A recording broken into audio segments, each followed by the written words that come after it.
The morning sun cast long shadows across the marble floors of Ravencrest Palace as Princess Catherine stood before the towering windows of the throne room.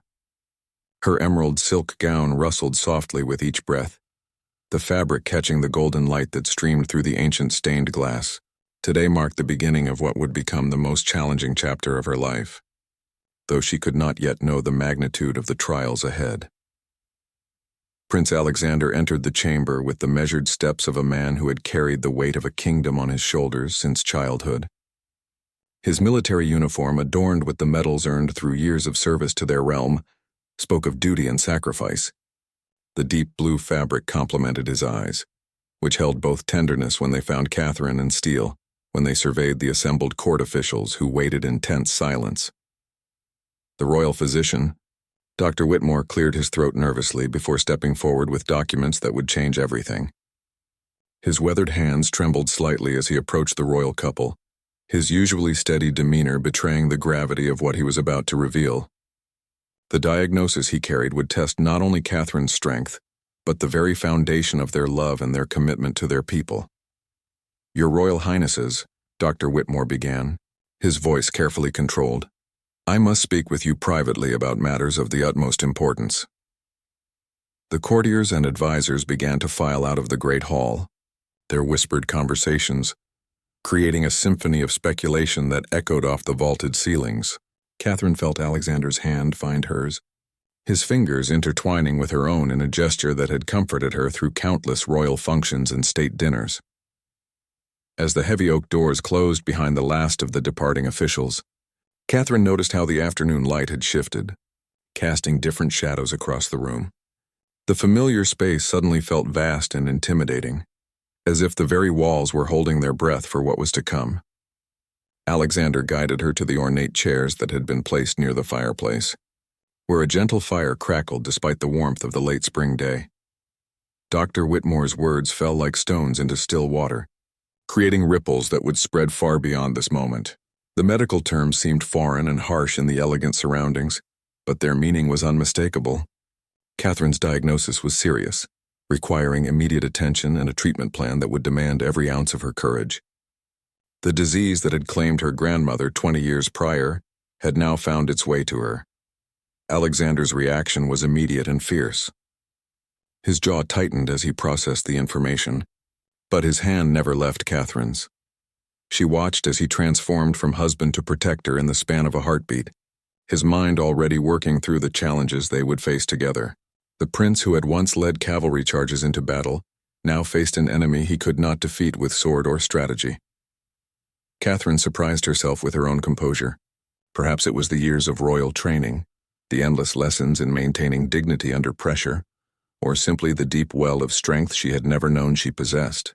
She asked Dr. Whitmore the difficult questions with a clear voice, discussing treatment options and timelines, with the same attention to detail she had once applied to state budget reviews and diplomatic negotiations. The weight of their public roles added another layer of complexity to an already overwhelming situation. As future monarchs, every aspect of their lives belonged not just to themselves but to their people. The question of how and when to share this news with the kingdom loomed large in the room, unspoken but understood by all three present. The delicate balance between privacy and transparency would require careful navigation. As evening approached and Dr. Whitmore departed with promises to coordinate with the kingdom's best specialists, Catherine and Alexander found themselves alone in the throne room for the first time in hours. The silence was different now, heavy with unspoken fears and fierce determination. Catherine moved to stand once again before the great windows, now showing the twinkling lights of the capital city below. Alexander joined her there, his presence solid and reassuring beside her. Together they looked out over the realm they would one day rule, the thousands of lights representing the millions of souls who looked to the crown for stability and hope. Neither spoke for several minutes, but both understood that their lives had been forever changed by the afternoon's revelation. Finally, Catherine turned to face her husband, her eyes bright with unshed tears but her voice steady with resolve. "We will face this together," she said simply, the words carrying the weight of both personal conviction and royal duty. Alexander nodded, his own emotions carefully controlled but clearly visible in the set of his shoulders and the intensity of his gaze. The princess reached up to touch the delicate crown that rested upon her brow, a reminder of the responsibilities that would continue regardless of personal trials. Tomorrow would bring new challenges, difficult decisions, and the beginning of a journey that would test every aspect of their characters. But tonight, in the fading light of the throne room, they stood together as husband and wife, drawing strength from their shared love and their unwavering commitment to each other and their people. The first chapter of their greatest test was ending, but Catherine and Alexander faced the approaching darkness with hands clasped and hearts united, ready to meet whatever trials awaited them with the grace and dignity that had defined their reign from its very beginning.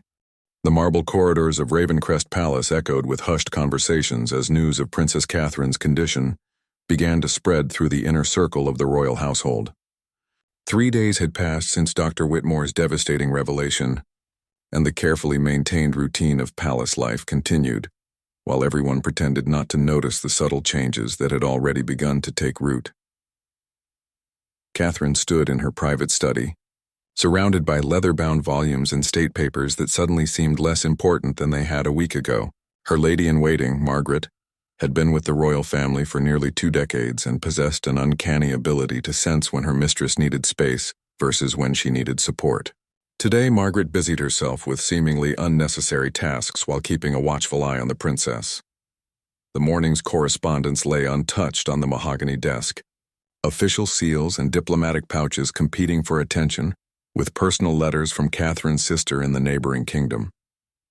Each piece of mail represented connections and responsibilities that stretched far beyond the palace walls, reminders that her illness would affect countless lives in ways both seen and unforeseen.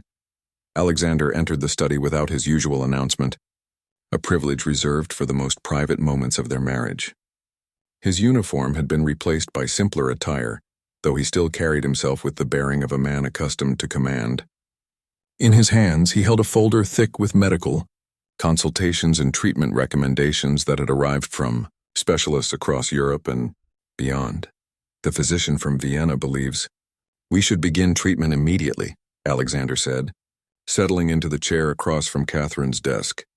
His voice carried the weight of a man who had spent sleepless nights researching every possible avenue of hope. However, the specialist from Switzerland suggests a more conservative approach. Given your current strength and the upcoming state functions, Catherine nodded thoughtfully, her fingers tracing the edge of a fountain pen that had been a wedding gift from Alexander's father. The weight of medical decisions seemed overwhelming when combined with the constant awareness that their choices would be scrutinized by history. Future generations would study not just their treatment decisions but how they handled the responsibility of leadership. During personal crisis, the princess rose from her desk and moved to the window that overlooked the palace gardens. The rose beds were in full bloom, their vibrant colors a stark contrast to the gravity of recent days. She had always found peace in those gardens, often walking the winding paths when state business became too overwhelming. Now she wondered how many more seasons she would see them bloom. "There's something else we must discuss," Alexander said carefully, his tone suggesting he had been preparing for this conversation. "The Coronation Planning Committee requires our input on the ceremony details. The Archbishop believes we should consider moving the date forward." The unspoken implication hung heavy in the air between them. If Catherine's condition worsened, it might be their only opportunity to be crowned together. Margaret discreetly excused herself from the room, understanding that some conversations required absolute privacy. Catherine appreciated her faithful servant's intuition, though the solitude made the weight of their decisions feel even more profound. The study, usually a place of comfort and productivity, now felt like a war room where they planned strategies for battles they had never imagined fighting. The question of public disclosure weighed heavily on both their minds. Royal protocol demanded transparency with the people, yet medical privacy remained a deeply personal matter. Catherine had always prided herself on being accessible to her subjects, but the thought of her illness becoming public spectacle filled her with dread. She envisioned the newspaper headlines, the speculation, the way every public appearance would be analyzed for signs of weakness or decline. Alexander stood and joined her at the window, his presence immediately comforting despite the turmoil in both their hearts. Together they watched as the gardening staff tended to the grounds below, their work continuing with the same dedication it had shown for generations. The continuity of such simple tasks provided a strange comfort in the midst of unprecedented uncertainty. "I've been thinking about my grandmother's final years," Catherine said quietly, her breath fogging the glass slightly. She never let her illness define her reign. Even when she was confined to a wheelchair, she continued receiving ambassadors and signing legislation. Her greatest regret was not being able to complete the Children's Hospital project. The parallel to their current situation was unmistakable, and both understood the determination that would be required to maintain their duties while fighting for Catherine's health. The afternoon brought a stream of visitors, each requiring careful management to maintain the appearance of normalcy. The foreign minister arrived with updates on trade negotiations. The education secretary needed approval for new university funding, and the palace chaplain requested guidance on upcoming religious ceremonies. Catherine received each visitor with her characteristic grace, though Alexander noticed the slight tremor in her hands that she thought she had hidden successfully. As evening approached, they found themselves in the private dining room where they had shared countless meals throughout their marriage. The formal dining hall, with its capacity for hosting heads of state, seemed too grand for their current needs, while their private space offered the intimacy required for honest conversation. The meal, prepared by the palace chef who had served Catherine since her childhood, remained largely untouched as they wrestled with decisions that would shape their legacy. Dr. Whitmore arrived as they finished dinner, carrying additional test results and consultation notes from colleagues around the world. His expression, while professional, carried a warmth that spoke to his genuine care for the royal family beyond his medical obligations. The conversation that followed would determine not just Catherine's treatment plan, but the trajectory of their reign and their kingdom's future. The princess listened to each option with the same analytical mind she applied to economic policies and diplomatic strategies. She asked detailed questions about side effects, success rates, and timelines, while Alexander took notes with the precision of a military strategist. Together, they weighed the risks and benefits, knowing that their decision would echo through the halls of Ravencrest Palace for years to come, regardless of the outcome. The decision to begin treatment immediately transformed the east wing of Ravencrest Palace into a private medical facility that rivaled the finest hospitals in Europe. Catherine insisted that life continue as normally as possible, but Alexander spared no expense in ensuring she would receive the best possible care without leaving the familiar surroundings that had always given her strength. Dr. Whitmore worked alongside a team of specialists who arrived from Vienna, London, and Geneva, their presence carefully disguised as consultants for the palace's general healthcare services. The cover story satisfied the curious staff while protecting Catherine's privacy during these vulnerable early weeks. Each morning brought new routines as Catherine adapted to the rigorous schedule that her treatment demanded. The princess faced each session with remarkable composure, though Alexander could see the toll it was taking in the quiet moments between public appearances. She continued to fulfill her royal duties with unwavering dedication, meeting with charitable organizations in the morning and attending state functions in the evening, as if sheer force of will could maintain the normalcy they both created. Alexander found himself balancing his own responsibilities as heir apparent with his fierce desire to be present for every medical appointment and consultation. His military training had taught him to compartmentalize during crisis, but watching Catherine struggle with side effects while maintaining her public smile tested every coping mechanism he had learned during his years of service. The royal couple developed a private language of glances and gestures that allowed them to communicate Catherine's needs during public events without alerting observers to any distress. A slight touch to her pearl necklace meant she needed to sit down, while a particular smile told Alexander she was feeling strong enough to extend their scheduled appearance. Their connection, always strong, deepened into something that transcended ordinary communication. Margaret proved invaluable during this period, anticipating Catherine's needs with the intuition that came from decades of devoted service. She learned to read the subtle signs of difficult treatment days and would quietly rearrange schedules or prepare additional comfort measures without being asked. Her discretion was absolute and her loyalty unwavering, as she became an essential part of Catherine's support system. The princess insisted on continuing her work with the kingdom's educational initiatives, finding purpose and distraction in reviewing proposals for new schools and literacy programs. Her desk became a command center where she balanced medical journals with policy documents, determined to use her time productively regardless of how she was feeling on any given day. Alexander began each morning with briefings from Dr. Whitmore, learning to interpret medical terminology and understand the subtle indicators that marked progress or setbacks. His questions grew more sophisticated as weeks passed, and he became an active participant in treatment decisions rather than simply a concerned observer.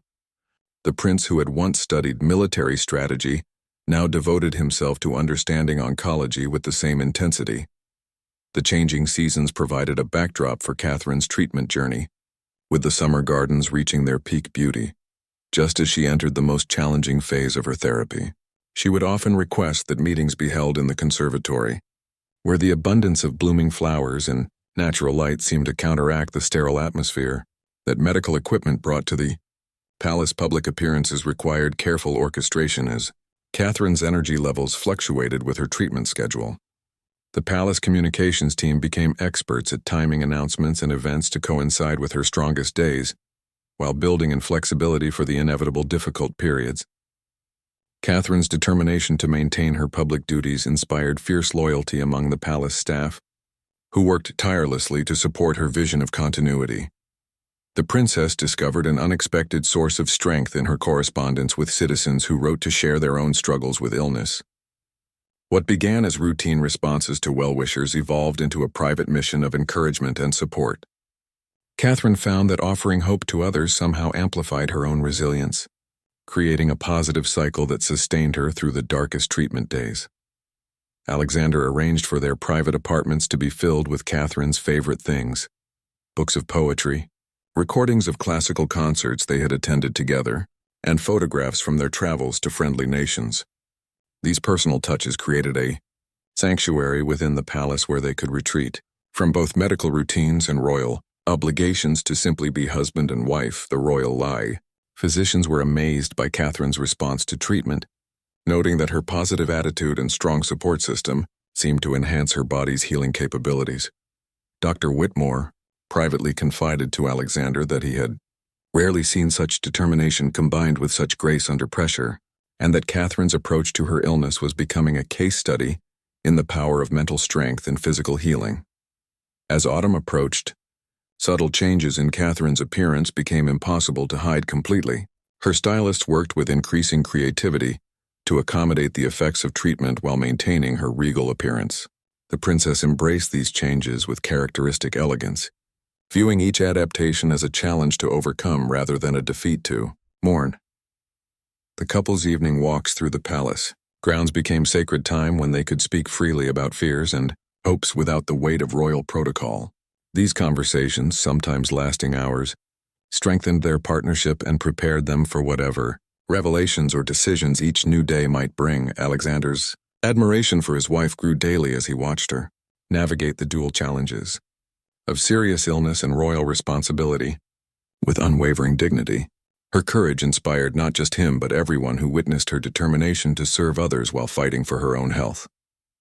The princess, who had always been beloved by her people, was revealing depths of character that transformed respect into something approaching awe. The medical team began to express cautious optimism as Catherine's body responded well to the aggressive treatment protocol.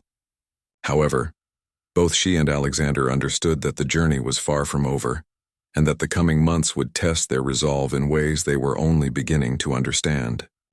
The first signs of significant improvement came on a crisp November morning, when Dr. Whitmore entered Catherine's private study with an expression that had been absent from his face for months. His usual measured demeanor gave way to barely contained optimism as he reviewed the latest test results with the royal couple. The numbers, which had become as familiar to Catherine and Alexander as their own birth dates, finally showed the progress they had all desperately hoped to see. Catherine set down her fountain pen, leaving half-finished correspondence on her desk as she absorbed the news that would reshape their understanding of the future. The treatment that had dominated every aspect of their lives for the past 6 months was working beyond the medical team's most optimistic projections. Her body's response to the therapy had exceeded every benchmark, suggesting a recovery that might allow for a full return to royal duties. Alexander's relief was visible in the way his shoulders relaxed for the first time since the diagnosis. He had maintained an appearance of unwavering strength throughout Catherine's treatment, but the constant worry had taken its toll in ways that only became apparent as the burden began to lift. The prince who had led troops into battle had found this particular campaign, against an invisible enemy far more challenging than any military conflict. The palace buzzed with renewed energy as word of Catherine's improving condition spread carefully through the trusted inner circle. Margaret could barely contain her joy as she helped Catherine dress for the first full state dinner she would attend in months. The emerald gown, chosen to complement Catherine's returning complexion, represented more than fashion. It symbolized a return to the life they had fought so hard to preserve. Catherine insisted on personally reviewing every aspect of the evening's event, from the seating arrangements that would accommodate foreign dignitaries to the menu selections that reflected both traditional palace cuisine and modern diplomatic considerations. Her attention to detail, which had never truly disappeared during treatment, now returned with renewed intensity as she embraced the responsibilities she had feared she might never fully resume. The state dinner itself became a celebration disguised as a diplomatic function. Foreign ambassadors and visiting heads of state, who had been carefully briefed on appropriate conversation topics, found themselves genuinely charmed by Catherine's evident vitality and renewed engagement with international affairs. Her questions about their nation's educational initiatives and cultural programs demonstrated that her mind had remained sharp throughout her health challenges. Alexander watched his wife navigate the complex social dynamics of the evening with a mixture of pride and profound gratitude. The woman who commanded attention simply by entering the room had lost none of her natural grace, and the additional depth that her recent experiences had brought to her character only enhanced her natural diplomatic abilities. The princess used the occasion to privately thank the various specialists who had contributed to her care, ensuring that each medical professional understood how their expertise had not just saved her life, but preserved the stability of the kingdom. Her personal notes to each doctor and nurse, written in her own hand, would become treasured mementos that spoke to both her gratitude and her unchanged commitment to acknowledging those who served. Others, Dr. Whitmore presented Catherine and Alexander with a comprehensive plan for ongoing monitoring and preventive care that would allow her to resume full royal duties while maintaining the vigilance necessary to prevent any recurrence of her illness. The schedule he proposed represented a careful balance between medical necessity and royal obligations, demonstrating his deep understanding of both Catherine's health needs and her dedication to service. The couple began planning their return to more extensive public engagements, starting with the traditional Christmas celebrations that had always been among Catherine's favorite royal duties.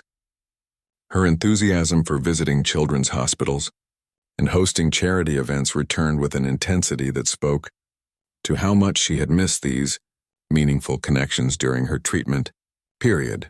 Alexander arranged for a private celebration with the palace staff, who had worked tirelessly to maintain normalcy during the difficult months. From the kitchen workers who had prepared special meals to accommodate Catherine's changing appetite, to the security team who had discreetly managed medical personnel access, everyone had contributed to her recovery in ways both large and small. The princess requested that her first major public address focus on healthcare initiatives and research funding, wanting to use her experience to advocate for improved medical care throughout the kingdom. Her speechwriters found themselves crafting remarks that balanced personal insight with royal dignity, creating a message that would inspire hope while maintaining the appropriate boundaries of royal privacy.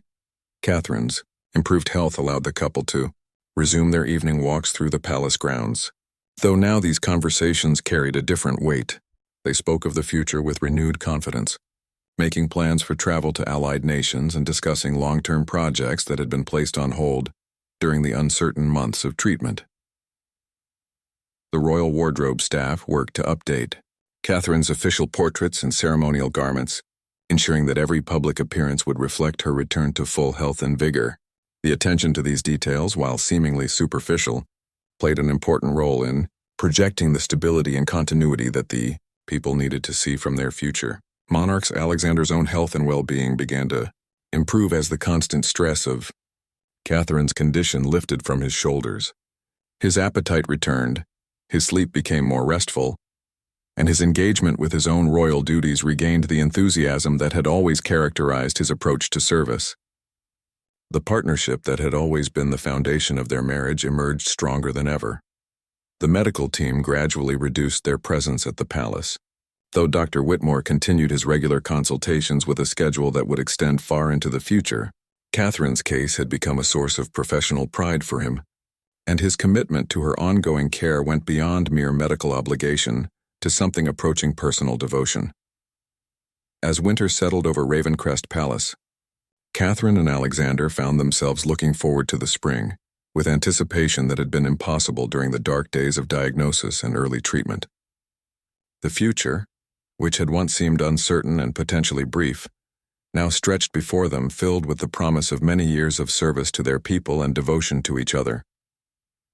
Spring arrived at Ravencrest Palace with an explosion of color that seemed to mirror Catherine's remarkable transformation.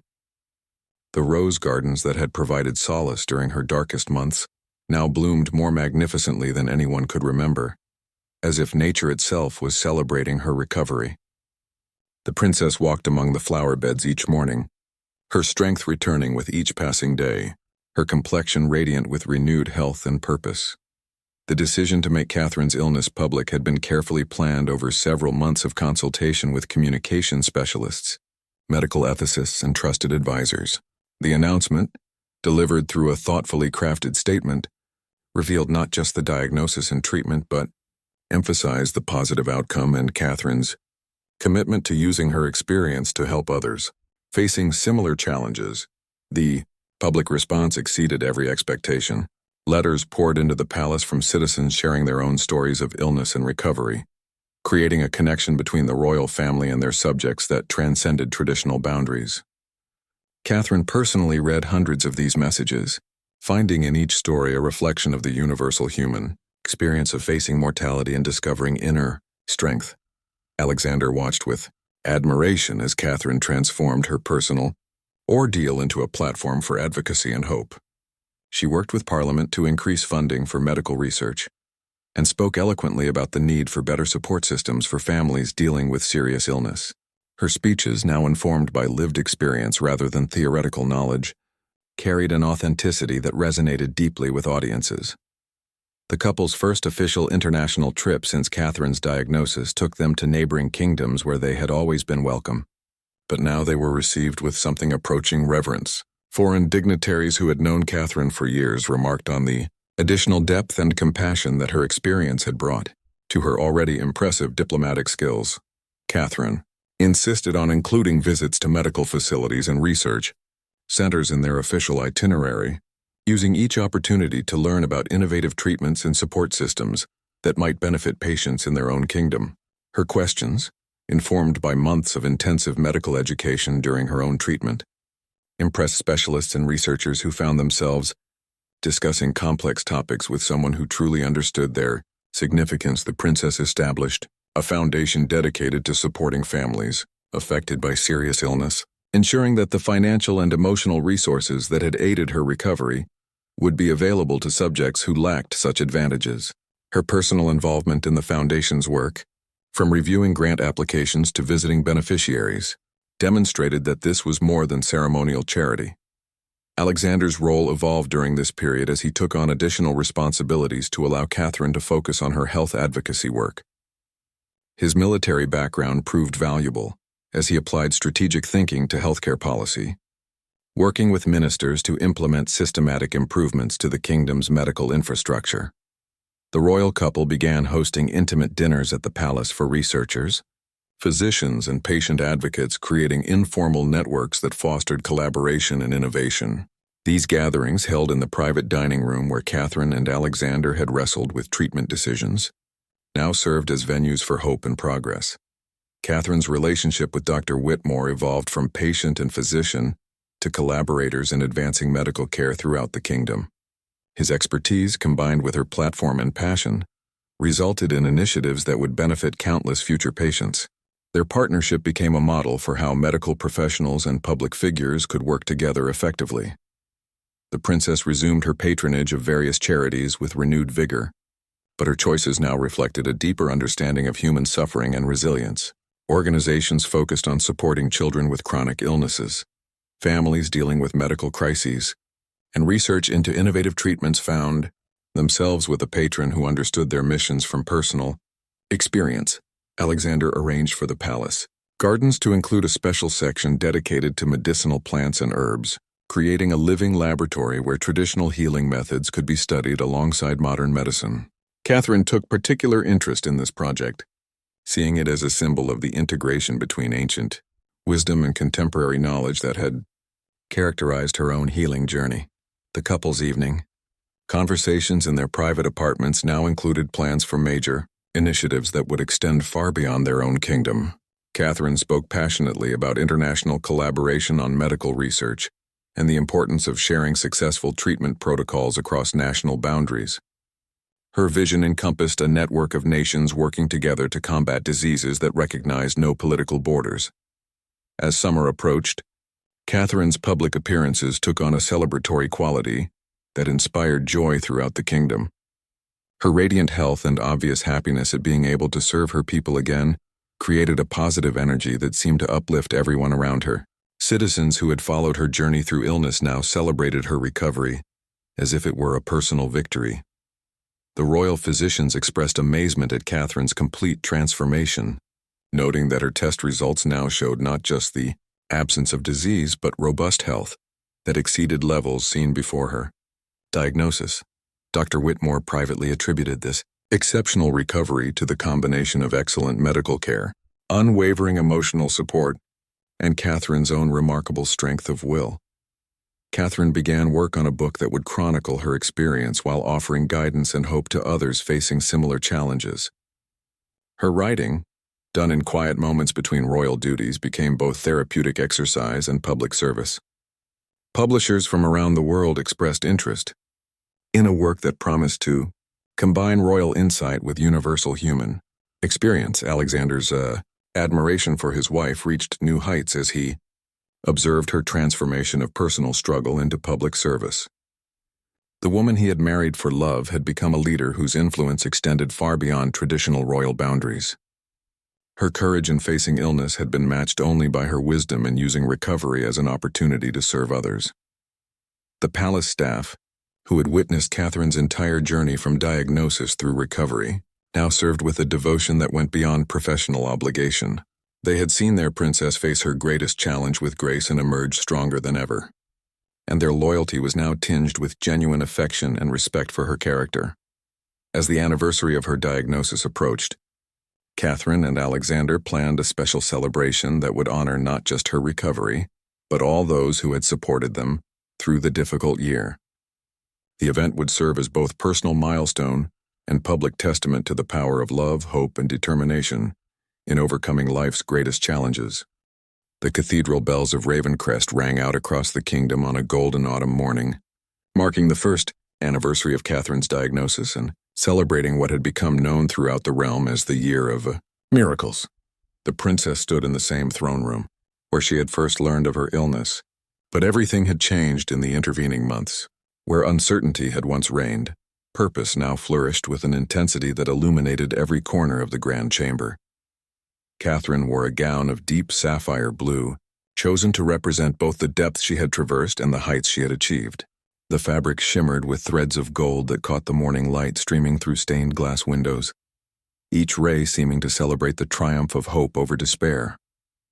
Her crown, which had once felt like a burden during the darkest days of treatment, now rested easily on her head as a symbol of service and strength.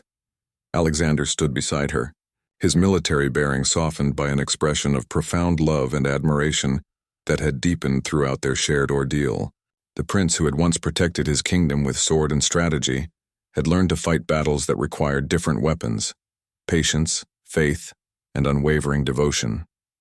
His uniform bore new decorations, not for military victories, but for his service as Catherine's champion and advocate during her recovery. The assembled crowd in the throne room represented every segment of their kingdom's society, Foreign ambassadors stood alongside hospital patients Catherine had befriended during her advocacy work. Dr. Whitmore occupied a place of honor next to Margaret, whose faithful service had proved invaluable during the difficult months. Research scientists chatted quietly with charity workers, all united by their connection to Catherine's journey from illness to wellness. The ceremony began with the presentation of Catherine's completed book, titled Grace Under Trial, A Royal Journey Through Illness and Recovery. The leather-bound volume, printed on the finest paper in the kingdom, would be distributed freely to hospitals and support centers throughout the realm. Catherine's words, born from personal experience and refined through months of careful writing, offered hope to anyone facing serious illness, while maintaining the dignity and discretion appropriate to her royal position. Alexander spoke first, his voice carrying across the cathedral-like space with the clarity and authority that had always marked his public addresses. He described watching his wife transform personal struggle into public service, noting how her courage had inspired not just him, but countless others to face their own challenges with greater determination. His words painted a picture of partnership tested by adversity and emerging stronger than ever. When Catherine rose to address the gathering, a profound silence fell over the room. Her voice, clear and strong, carried no trace of the uncertainty that had marked the early days of her illness. She spoke of gratitude first, to the medical professionals who had saved her life, to the citizens who had supported her through letters and prayers, and to Alexander, whose love had been her constant anchor throughout the storm. The princess announced the official launch of the Royal Foundation for Medical Research and Family Support, endowed with resources that would ensure its work continued for generations. The foundation's mission encompassed not just funding for innovative treatments, but comprehensive support for families dealing with serious illness. Catherine's personal involvement would continue indefinitely, making this work as important as any traditional royal duty. Dr. Whitmore was honored with the newly created Order of Medical Excellence, recognizing not just his skill as a physician, but his compassion as a healer.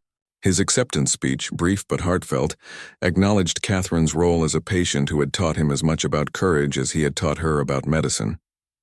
Their partnership had evolved into a model for patient-physician relationships throughout the medical community. Margaret received recognition as Dame Commander of the royal household, an honor that acknowledged her decades of faithful service and her exceptional care during Catherine's illness. Her tears of joy reflected not just personal satisfaction, but the deep love she felt for the royal family she had served with such devotion. The ceremony marked the first time a lady-in-waiting had received such recognition, setting a precedent for acknowledging those who served behind the scenes. The celebration continued with the unveiling of a memorial garden within the palace grounds, dedicated to all those who had fought battles against serious illness. Catherine and Alexander planted the first roses together, their hands intertwining around the garden spade as they had intertwined in support throughout their ordeal.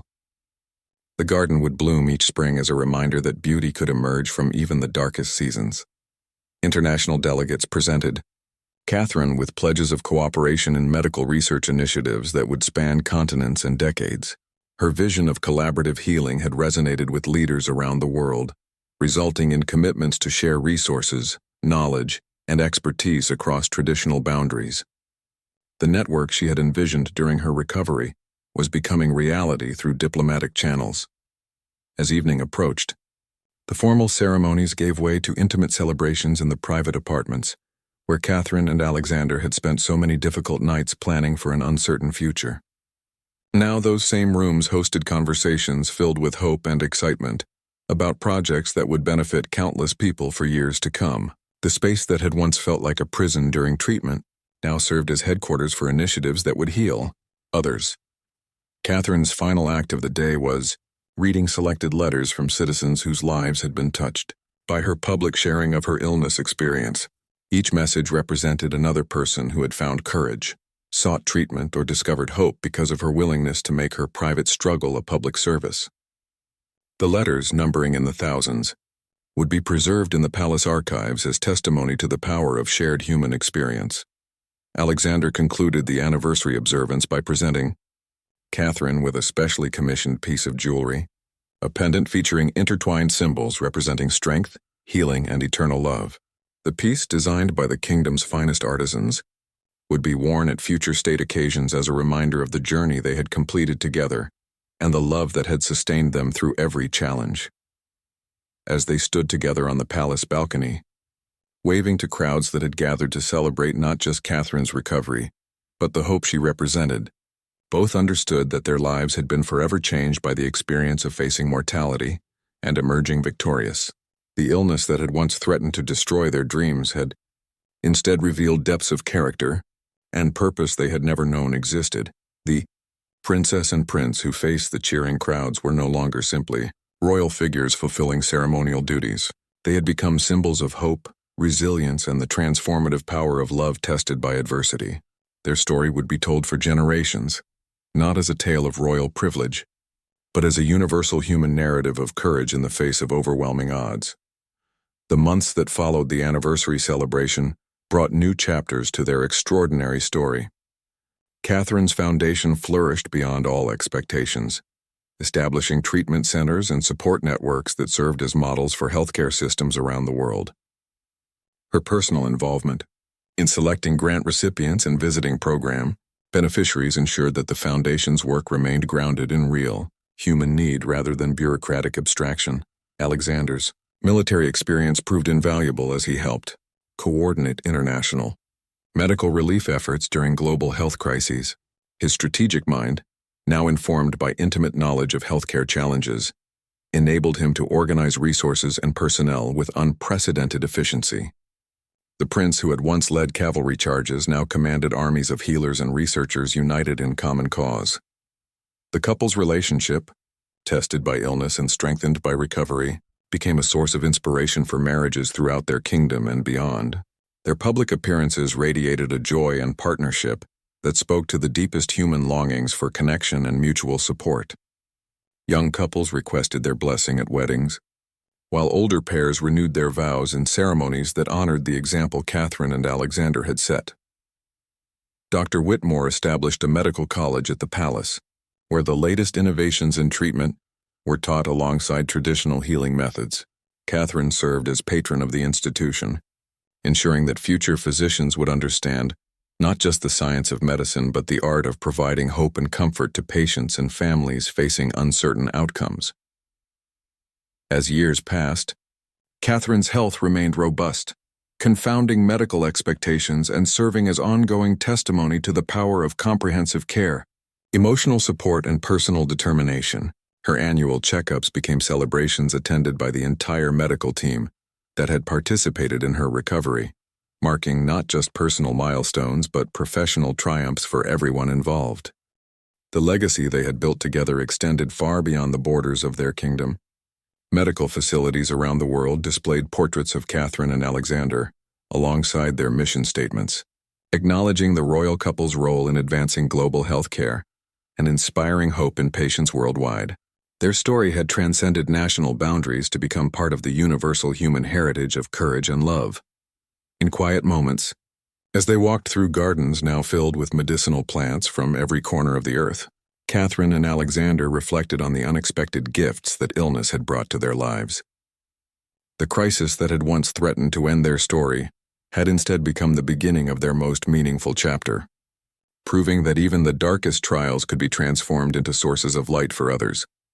Their tale of devotion, bravery, and elegant grace under pressure would be remembered not as the story of a princess who conquered illness, but as the story of two people who discovered that love, when tested by the ultimate challenges, could become a force powerful enough to heal not just individuals but entire communities.